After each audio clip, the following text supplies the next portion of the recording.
كلا لينبذن في الحطمة وما أدراك ما الحطمة نار الله الموقدة الذي تطلع على الأفئدة إنها عليهم مرصدة في عمد ممددة.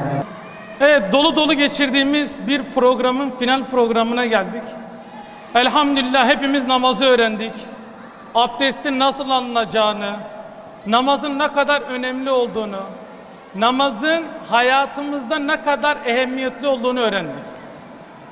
Namaz bizi maddi ve manevi kirlilikten arındıran bir şeydir çocuklar. Peygamber Efendimiz Aleyhisselatü Vesselam şöyle buyuruyor: sizden birinizin kapısının önünde bir nehir olsa ve ondan yıkansa hiç kir kalır mı diyor. Oradaki sahabeler hiç kir kalmaz ya Resulallah diyor. 5 vakit namaz da öyledir. Biz abdest alırsak, abdest aldığımız zaman ağzımıza su götürdüğümüz vakit burnumuza, yüzümüze, kollarımıza bu hem maddi bir temizlik oluyor hem de bizi günahlardan arındırıyor. Allah Resulü Aleyhisselatü Vesselam 5 vakit namazı da aynı şekilde söylüyor. Eğer biz 5 vakit namazımızı kılarsak bütün kötülüklerden de kirlerden de arınmış oluruz.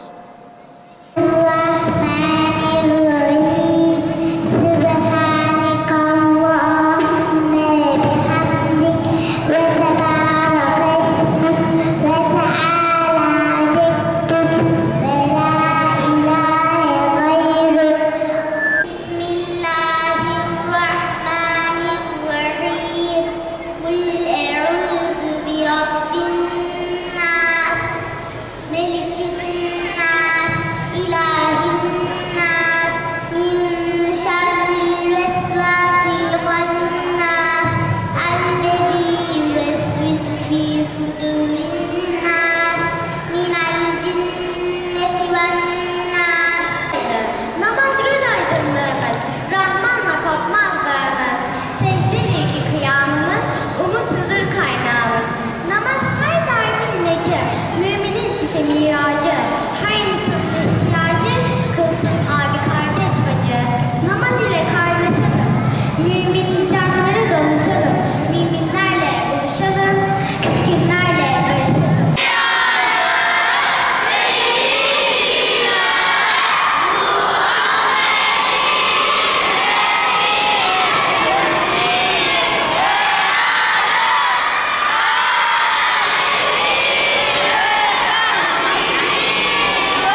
İslam düşmanlarına karşı yiğitçe mücadele eden mücahitlere Bedir'de yaptığın gibi meleklerinle yardım eyle, her birini kudretine ve nusretine muzaffer eyle.